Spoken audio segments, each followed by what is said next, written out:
So I'm super excited to A, for what we're talking about today, and B, to have you on the podcast. Emily, would you mind kicking us off by just introducing yourself to our listeners, as how you would like them to know you for this conversation, who you are today, how you're showing up with us? Yeah, absolutely. I am Emily Prentice. I use she, her pronouns. I am calling in from Elkins, West Virginia, which specifically my house is on the ancestral land of the Mycelium and Callicuous peoples. And I am the facilitator for the Center for Underworld Studies, which is really just like a nebulous ecosystem, to kind of use a buzzword, about all around like creativity and art practice and the way that we can use biomimicry to access the underworld within our creative practice. And I am showing up today in a sort of state of like fluctuation. So it's end of August, Virgo season is here. I am like ready to like slow down, like enjoy an apple cider and like pick up a pretty leaf, but I'm still in like summer, like end of summer tailspin. So I'm trying to like make an intention today to maybe like move at a snail like pace. We'll move slowly through the underworld today. Yes, I'm finding that Fridays lately are really trying to take themselves off of my schedule. Like they're really, I can really feel them trying to like just disappear. So I'm like, that might have to be addressed at some point. We're recording this on a Friday, which is why I'm saying, but things like this are completely lovely to do then. So I love I think we're going to start maybe at the beginning, because for assuming that maybe not everybody has a robust understanding of the underworld. Let's introduce the concept of the underworld. What are some of its contrasts with the above world? What are we even talking about when we use those terms? And why is that distinction potentially helpful, particularly in regards to creativity? Yeah, okay. So there are so many directions that we could go with this, but I think the first thing I want to do is kind of address like a common misconception with the underworld, which is that we're only talking about mythology, or that we're dealing with like Persephone and Hades, or like the hell concept, like, an afterlife concept. All of those things are important to the underworld, but that's not necessarily where like the bulk of my work is coming in. Usually when I'm talking about the underworld, I'm talking about natural structures that exist under us, like in the ground beneath us. So like soil cycles, composting, mycelium networks are really up for me right now. Cave systems, things of that nature. Anything that has to do with what is below us is important to the work that I'm doing. And I think like to contrast with like overworld stuff, the main point of contrast, in my opinion, is us. So under and over are very relational to the people we are and where we're at any given time. So the only difference between above and below truly is where we are sitting within that like frame of reference. And I think that's kind of where art comes into the equation too. If we're talking about what is like strictly individual, what our relationship is, then we need to find ways to be able to express that as well. So that's kind of like my pitch for why the underworld matters in art practice, with a side step pitch that I also think it's really important to think of the underworld in terms of cycles and seasonality, which can help with some of our ingrained sense of like productivity culture, or like ingrained capitalism as well. For sure. How does the underworld show up for you? How is it like not just a working concept, but a working practice for you in your, I don't want to say day to day because every day is so different, but in your regular, how you show up, or in your creative practice, what are some of the ways that the underworld is a common theme or a regular destination? Yeah. Okay. So, I have two thoughts here. So maybe I'm going to start with kind of like this broader idea, which is that to me, the underworld has a lot to do with time. So there's this kind of like these dueling concepts when it comes to the underworldly. We've got like cave systems and like deep time that comes from like what is deep underground. But we also have these cyclical and seasonal cycles that come through like our soil, our like growth seasons, our composting. Both of those things have to live in tandem with each other. The infinite has to live in tandem with the very, very temporary. And that concept has been really crucial to me in the way that I try to navigate both my life and my art practice. Namely, I try to think in millennia when it comes to maybe my business practices. Like, I want to like be thinking long term. I want to be thinking in a way that's like going to live outside of myself, namely like sustainability. Like, how can I not like make an earthly impact that's going to like reverberate outside of my own life? But also like in my value system too, I really want to make sure that everything that I'm like putting out in the world has to do deeply with the values that I've connected to the underworld, and that can live within me, but also like outside of my life, outside of my own like timeline as well.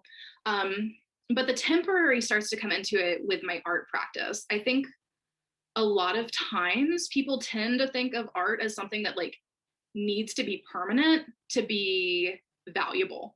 And it's something that we've been taught a lot, and it's been like cultivated through like, you know, art galleries and museums. It's like, what is going to like, oh, the phrase "stand the test of time" is coming up. It's like, I'm sure I've heard that in a class somewhere.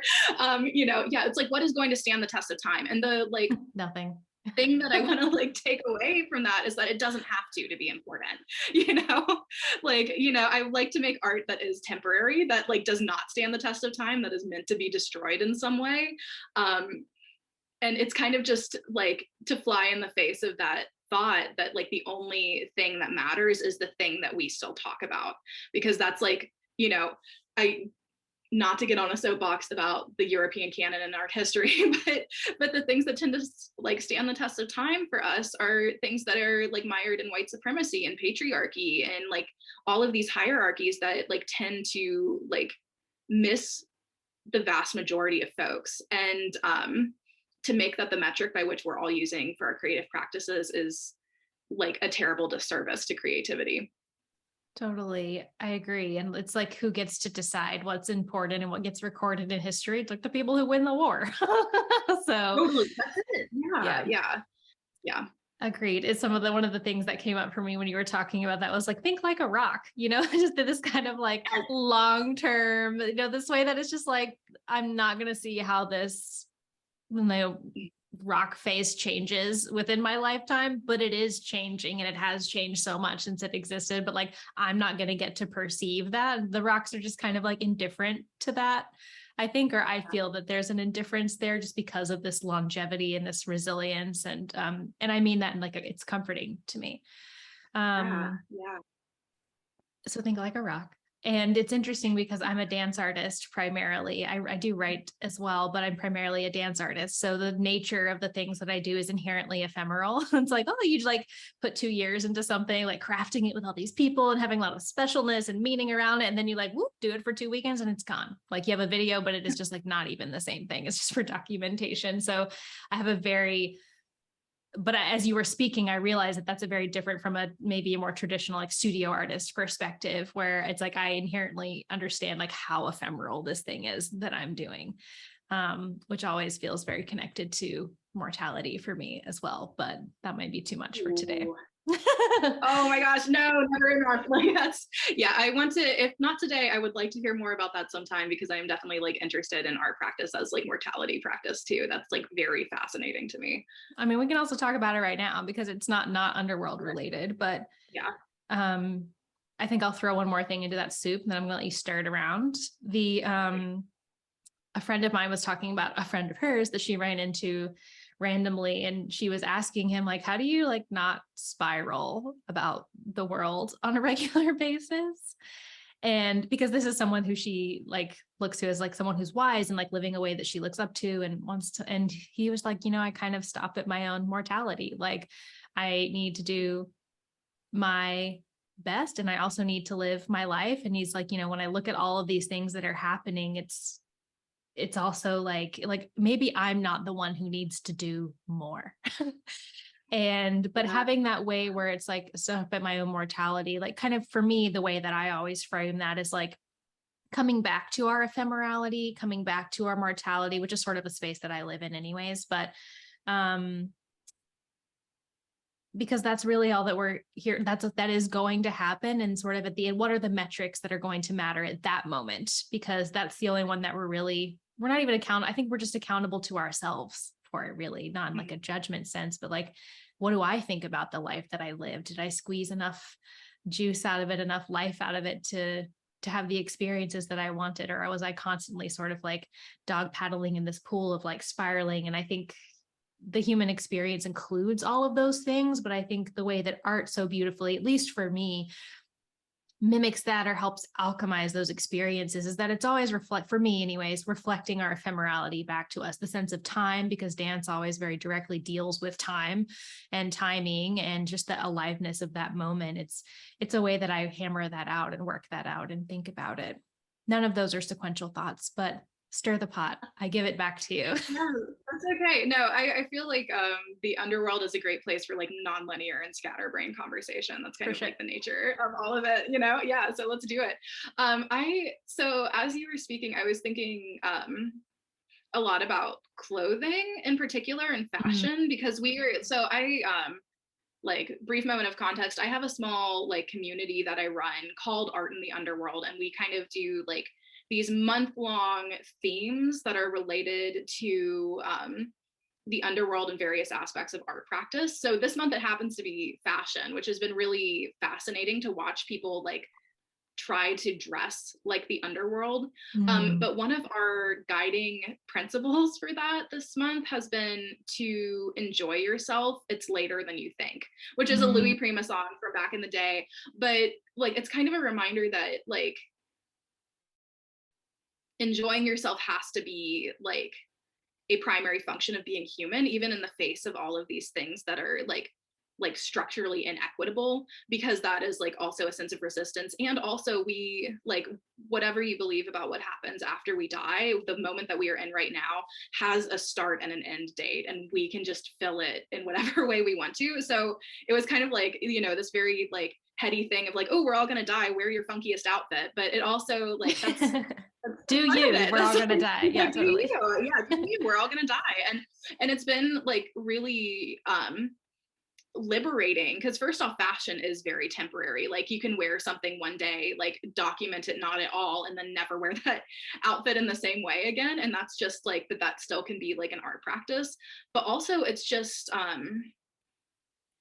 art as a practice of like enjoying yourself. Art as a practice like of, we're gonna die, so just like do, you know, do whatever you feel like, has been really up for me recently, and like also feels so tied to underworld work as well. You know, it seems like it should be heavy, like it should be dark, but actually there's like a certain lightness to knowing like, you know, it's all going to end. Like, let's be like joyful, it's all going to end. This is a tragedy, and both get to like exist simultaneously at one time, you know?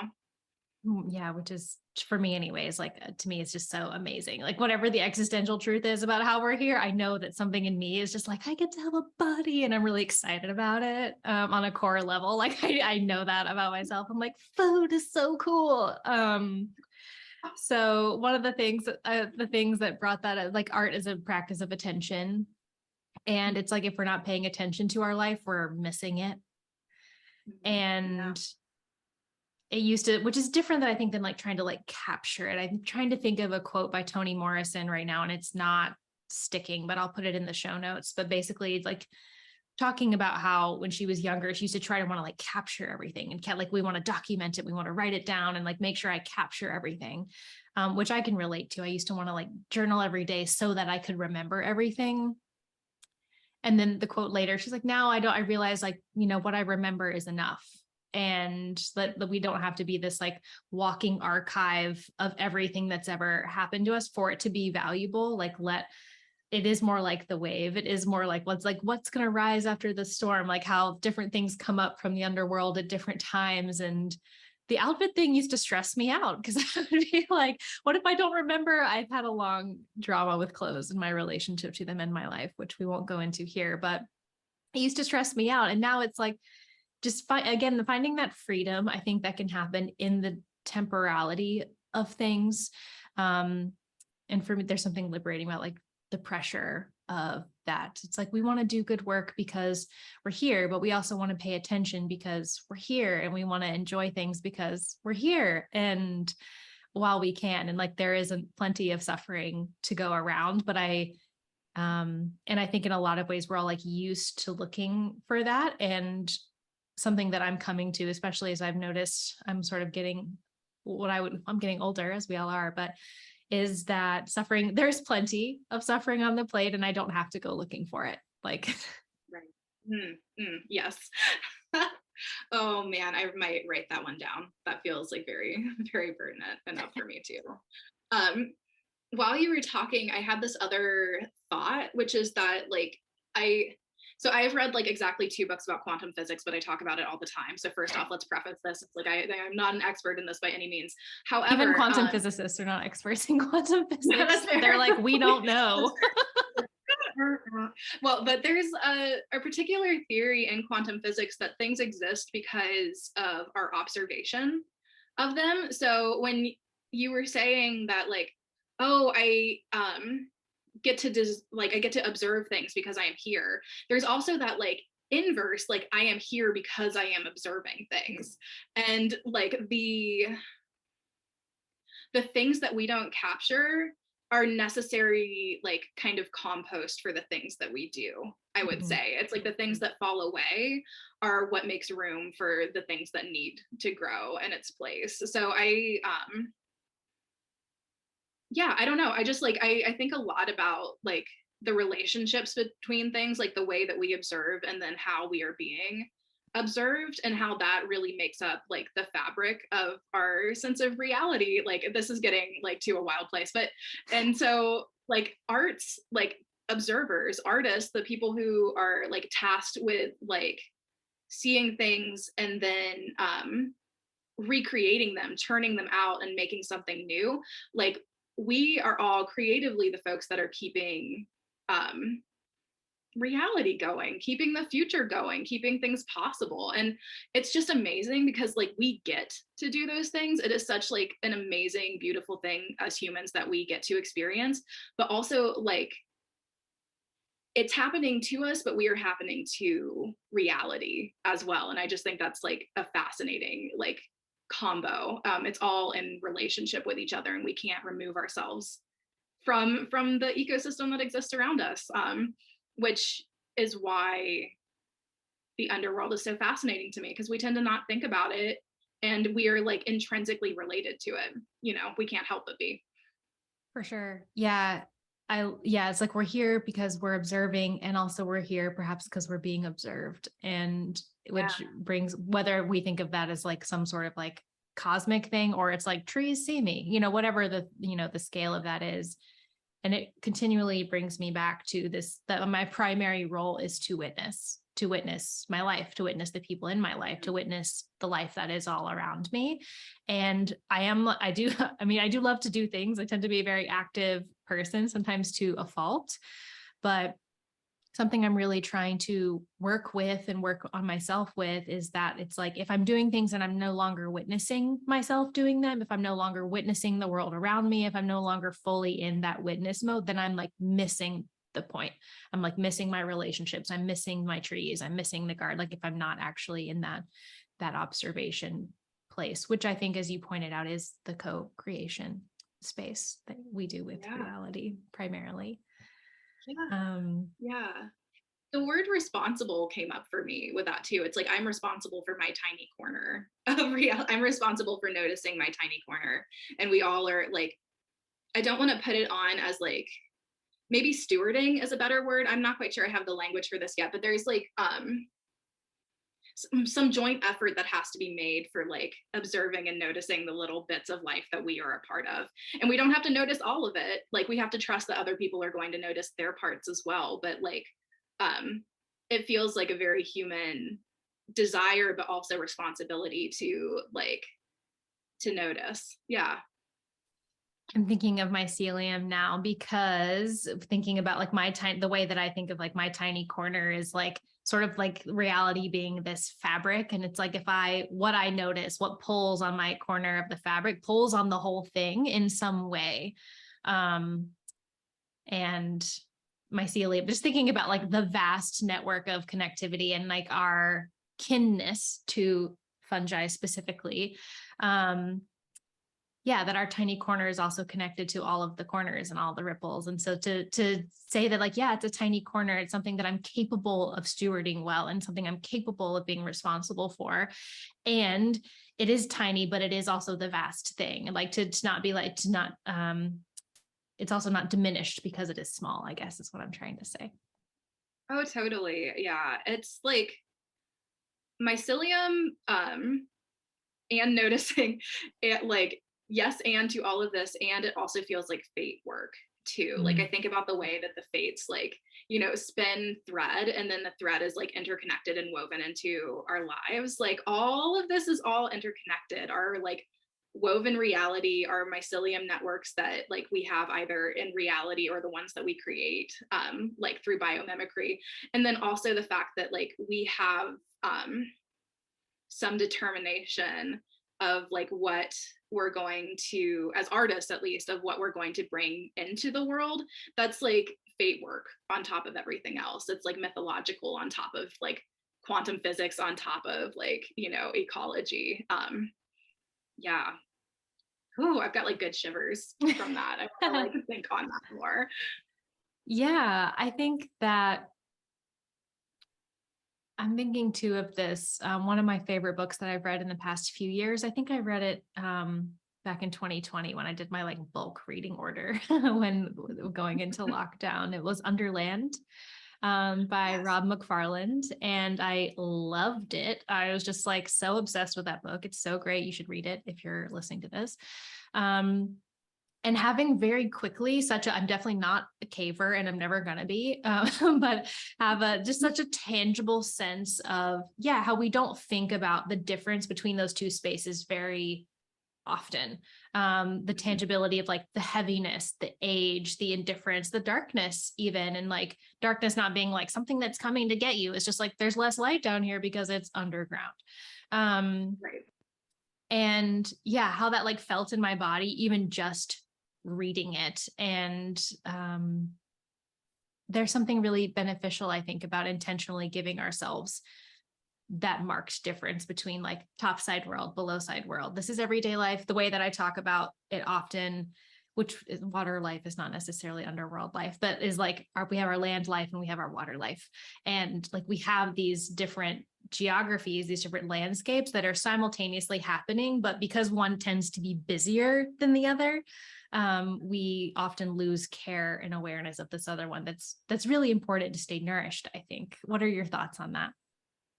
Yeah. Oh, well, first off, I would definitely argue that like underwater world is like an underworld for sure. For I sure. did I did a study group called Art in the Underwater like earlier this year, and like seeing the way that like some of these systems were replicated except like in the water versus like a terrestrial world was really like fascinating and amazing to me. And it reminded me of the tarot and like the difference between like, you know, our emotional lives versus our physical and tangible selves. So like that was my first thought, was just to like throw that out there. Like I love the underwater as an underworld. But yeah, mainly I think that the thing I've been learning from the underworld in regards to like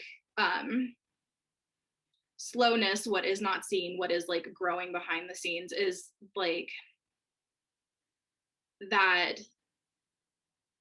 nothing can grow and maintain itself all of the time. And when we ask that of ourselves or of the world around us, that is rampant consumerism and capitalism, and those are structures that like historically have not served the vast majority of people very well. So to get involved in the underworld, to think about this world like below that is like ancient and thinking in the long term, and like not at all connected to like everything that's like pinging in our minds above. Like when we head underground, all of this like melts away.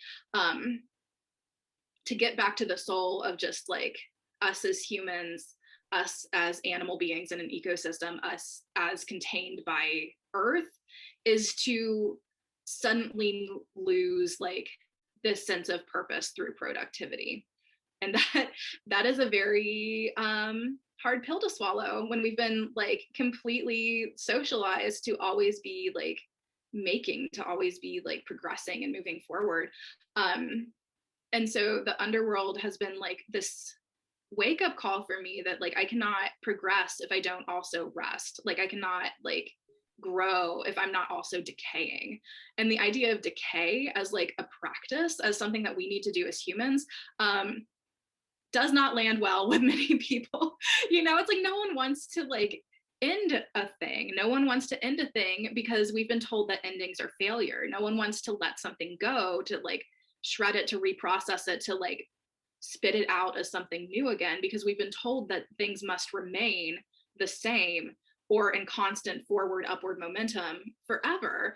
And no natural system works that way. So the great unlearning I've had around this is that like things must have an ending. Things must die. And we don't want to hear that either for like ourselves or for like our work. So like my visits to the underworld, in my mind, I am also like not a caver by any means. I am highly claustrophobic, which makes this even funnier. Like that this is what I do. But yeah, but like when I go to the underworld in my mind, it's because I need to let go of like the capitalism that lives like within me, the hierarchy that lives within. Yeah, I riffed and went in like a completely different direction with that. I don't even know where I started with that, but that's where we're ending. No, I mean, I think they are related because it brings up so many things. And I'm like, which one of these do I want to, which thread do I want to follow? Because I was like, I don't think I want to talk about money and privilege as a rest, but I think too, sometimes like I want to throwing in like uncertainty or not knowing. And with that too, it's like not knowing if something's supposed to end, or knowing that you need to go into a process of decay and we don't know how long that's going to take. Like, how long am I going to be in a decay process? How long is this going to be an ending until spring comes again? Because in the outer world, it's sort of predictable. Like, we have a few months of this, then the sun will probably come back and they'll start to warm up around April, if you're like where I live anyways. And in these seasons of our life, especially these emotional seasons, or seasons with our business or our art practice or with our desire or health stuff or grief, whatever, it's like, we don't know how long it's going to take. And usually it's something that's never going away. It's something that we have to learn to like carry and move in and out of, which I think, our underworld landscape becomes more built out, more illustrated as we go through life, because we have more experiences, more trips down there. But some of that uncertainty and that unknowing feels like a big part of it as well. Yeah. And I think that like there are many underworlds and there are many overworlds. For And sure. we may be traveling through an underworld at some points while we're also in an overworld at another point. And that's something to consider like as well. It is scary. It's like it can be a place of like experimentation. It can be like, I feel like, so I'm a Scorpio. I have a Scorpio stellium in my fourth house, and I like This there all is makes something about sense. that shedding. Yeah, like I like there is something about like the shedding of things that actually like brings a comfort to me. But I understand like that's like also like truly like can be terrifying. And I like have been in a personal underworld like recently that was like not of my choosing, and also like, oh my gosh, please like get me out of here like immediately. But I think that's kind of where like trust comes in a little bit. I think like I don't have faith in much, but I do have faith in like the natural world around me. And I have like never been through a winter that has not turned into a spring, no matter how much like no matter how long it's felt, no matter how hard it's been. I've never like not made that complete loop. And I have to say like, and it is like, this is luckily like this is also privilege, but I have yet to like not make that complete loop in my personal like relationship with the underworld as well. So I think, sometimes it's like it's a yes and situation, as many things are. It's like, yes, and this can be exciting and can be like, oh, what are we shredding to like make something new? What is like decaying to like give us like space to like grow something new? And also like this is terrifying. How do I know this is going to end? And I guess the answer is like, you just have to look that like even endings have to end. Like if we believe that endings are inevitable, then even endings are over at some point.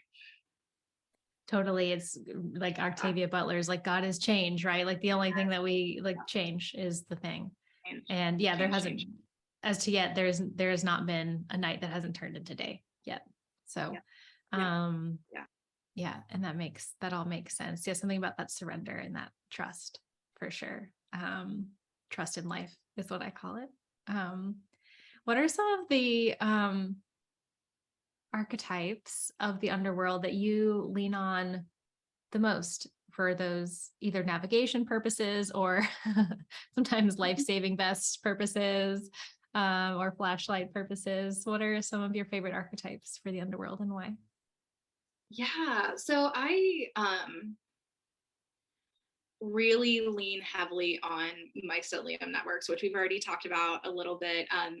And I mainly do that as part of like my life and business practice as a way to remind myself of community care, of like systems that are like horizontal and decentralized. And I try to like live that out in the way that I communicate with people. I try to be like very, very abundant with with both my like information and knowledge, but also with like my care and energy. I want to be able to like give that out to others because I know how much of that like I'm receiving back for myself as well. But on a more like tangible level, this like mycelium network as a symbol works really well for me in my art practice, because I'm a zine maker. So the main like art that I am like giving to people every month is this thing that like I collaborate on with like many people, and then it goes out in the mail like to you. And I like the tagline for the zine project, which is indeed called Mycelium Magazine, because like of course it is, is that knowledge is a network. And like that is like really important to how I view art, and also like how I try to navigate the world around me. It's like we have to treat everything like a network, and that means like we are not personally solely responsible for all things all things in this world. Like there have been times when I've really needed to rely on other people because I have had to like not like I have needed other people to buoy myself, and that like web of support held me. And I just hope to like give that back, both like creatively and like energetically, to the people that surround me as well. So that's probably my biggest symbol that I like rely on over and over again. And we've talked about compost, and that's also like a symbol that like has become very, very like important to me. And I think the last one that I would want to like bring up, because it's been on my mind, we like recently had a community month about it. It was recently in Mycelium Mag, but the concept of the void, which like I have my like my lovely paper void in the background of this video. I have been learning to examine the thoughts of like bottomless pits, of what it means to have absence as a way to like um yeah, what it means to make absence, I think, is maybe what I want to say. It's like I have like created this like paper void on my wall, and that's a thing that has been like made, and yet it's meant to like represent what a lack. And like playing with that dichotomy of like full versus empty, of like creation versus like decay, or like void, or like space that needs made. Yeah, that's been really up for me recently, and something that I've been playing with a lot. Especially in terms of time too, like time and space, like where are we like creating intentional lack, like in order to like rest, or to like create like room for like what needs to come next. Like I think a lot about the concept of wasting time, and of course like if we're wasting it, it's decaying, and that leaves like void space. It's like maybe wasting time is like a wonderful thing. Yeah, so that's I'm still stewing on that. I like, but it's the void has been really up for me as well. For sure. Yeah. The abyss, the Yeah, again, that unknown, that uncertainty is making me think. I think recently they captured like the sound from a black hole. And yeah, I haven't listened to it yet. I just saw it on some headline somewhere and I was like, ooh, save for later. Must look into that. And yeah, and how so much of like how we conceive the universe is just we know that it's there because we see other things around it, but the majority of what's there is like not there. Right? It's like it's Right. something that is not. Yeah, and even just Yeah. thinking about the lack of reality that we're able to see is just really fascinating. Like we're not really able to see the no thing, but like it's most of what is happening. Yes, yes. Oh, the no thing. Yeah, the void, Yeah. the no thing. The void. No thing. um I love that. I think that I especially have gotten really obsessed with like mycelium, especially like soil and things as I've gotten more into like gardening and obsessed with just regenerative ecology and things like that. And just how those practices just show us so much, and so much of where we experience like the toxicity and the frustration even in our environments around us is because we want it to grow twice as fast, twice as big. Is because we want it to like output all the time. It's because we want it to make more than it actually wants to, which is like, well, we're going to have to use poison to do that, and then we're going to have to use poison to fix this other problem, and then we're going to have to use poison to fix the problem that problem caused. I was like, what if we just let it grow the way it wants to? And Right. yeah, but I also realize that that can be a complicated conversation, especially when we look into our own lives and think about things like productivity and things, because it's, you have to have money to rest. You have to have Absolutely. money and resources in order to do those things and build those cycles into your life. So it can get really complex really fast. And that in and of itself, I think, is an underworld conversation Yeah. where it's pulling us into a lot of unknowns, a lot of questions, a lot of like darkness and non-clear paths and things like that. Right. Right. Yeah. And I want to be like abundantly clear too that like rest and ability to like decay, that is not a personal responsibility. That should be a structural like inevitability. And it's just not at this point in time. So like um to put the onus on the individual to to rest whenever like every system is working against like the idea of resting, against the idea of like things composting or ending. Yeah, that would like, we can all try as hard as we can to like have our personal agency, but like the real like responsibility is on the systems. And unfortunately all that we can do is like be community support for others who are also impacted by the same systems that we are, to remind our friends to slow down, to take some like, I think that's where mycelium kind of comes back into all of this. It's like, where can we like collectively like help each other get to this place, because we have to like just admit that these systems are not working for the collective good anymore, and also that no one person can stop like the like capitalism train from moving. So we all just need to like take care of each other the best that we can. Totally, totally like build out the fabric. Um, Yeah. yeah, I'm curious, is there anything that you'd be willing to share, sort of an example of an underworld story or moment or experience from your life that illustrates some of these concepts that you'd be willing to share with us? Yeah, absolutely. So I'm trying to I think like there are a few ways that this that I could share, and let me see. I think one of the like easiest ones that like most folks most all folks will understand is that like whenever the pandemic hit, I found that like that was a personal underworld for me. It was a personal underworld for almost everyone, almost literally, because we were all sequestered in like our home spaces. It's like we had to burrow down and bunker down in order to like stay safe, which felt very underworldly. But also two things happened during that time that really like solidified my understanding of the underworld. The first is that I went from having a full-time job to not having any job except my art like side hustle business overnight.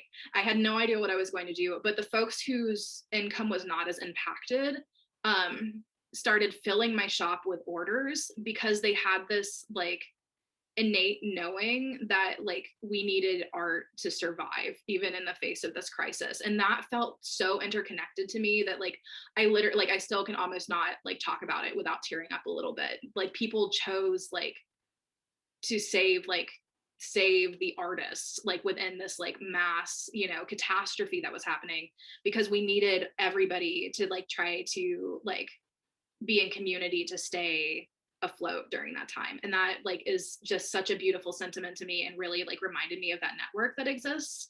But I think the underworld that most impacted me was when I actually got I got COVID. It was like in 2020 I was not vaccinated and I had long-term symptoms from it. And the way that I had to navigate like extreme sickness was certainly an underworld. I was not like able to participate in the overworld as we have like come to know it for like several months really after like I got sick. But also like it was another instance where like community care was able to buoy me. There was not a day that we weren't quarantined that something didn't show up on our porch, you know, like whether it was like food or like, you know, baskets with DVDs, anything like that. And I just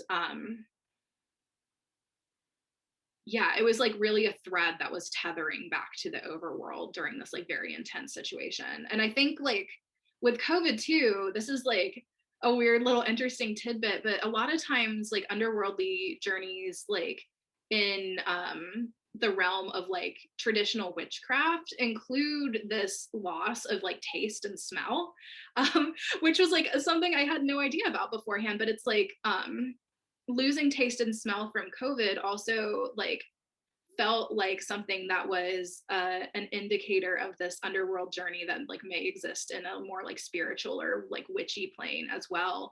And it took a few months to get that sense back again. And during that time, it was like outside of being like in human life, but still like learning and resting and rehabilitating. And I feel like when like taste and smell came back again, that was like my return to the overworld. Like coming back to Yeah. life. Yeah, coming back to life. Yeah. I think about that a lot in relationship to sound, especially when I think about, you know, underwater creatures and like whales and this use of like echolocate. It's like your language won't work here. Your cell phone's not going to work here. Your words are not going to work here. Like there's a different way that we get around and communicate. And even thinking astrologically, like Mercury is considered mute in water signs. So the volume is like less or lower, or it's a different. And so it's, if you think of like our technology and our communication, but like it's very different. Like we have like, what are those things called? The little sonar thing. They just go like this just very different way that we communicate underwater. And it's like, yeah, your words don't work down here. Your writing's not going to work down here. Your translator, your phone, you know, all these things. And I think that's another way that I think about sound a lot in relation to that. That makes me think of dreaming quite a bit. I don't know if you have this within your dreams, but I have this like recurring thread in my dream life that I am unable to like communicate, especially via text or via phone. Like it's just, instead of like the phone as I know it to be, it's just like this jumble of things and I'm trying to like make sense of it, but I'm like incapable of getting the language out. And it's just like, yeah, talk about an underworld. It's like a subconscious, like, you know, sort of like, yeah, like lack of communication. Yeah, I guess like, yeah, lack of tethers, maybe. Yeah, is the way that I would put that, lack of expression even. So it's like when you can't like taste or smell or like communicate freely, it's like what remains, like, you know. And yeah, finding our way back to those places is interesting. For sure. For sure. Well, as we begin to bring our conversation down, I have no desire or need to like tie any bows around anything that we've said, because I don't think that's the right costume for this conversation or for our topic today. But But I think we've talked about it a little bit, but why the underworld, even sometimes the concept of the underworld can be something where fear comes up. And sometimes the underworld is us meeting fear in some way. And sometimes it's not. It's just like we're afraid of something because we've never gone down and come back up. Like we haven't had that experience of our own resilience or whatever. And why, in your opinion, do you feel like, the medicine of the underworld or the experience of the underworld for right now is something that's important or something that we should pay attention to or really intentionally graft into our lives? Yeah, I mean, I guess my quippiest answer is because the overworld isn't cutting it. You know, like, yeah, like what we're doing right now is not working for, like, it's systemically. I think I'm back in that place again. It's not working for many people. It's certainly not working for the environment or our entire ecosystem. And the idea of like flipping hierarchy, playing with the idea of like removing hierarchy, that like in order for someone to have more, someone has to have less, like that in and of itself, like that above is always better, like that feels really crucial to all people to understand. So even if it's not like coming from a place of like, I am taking an underworld journey and this is something that is going to be fearful, but I'm going to learn from it. The very fact, like when you set foot either like metaphorically or physically underground, you're honoring a space that's been like traditionally like hierarchically seen as less.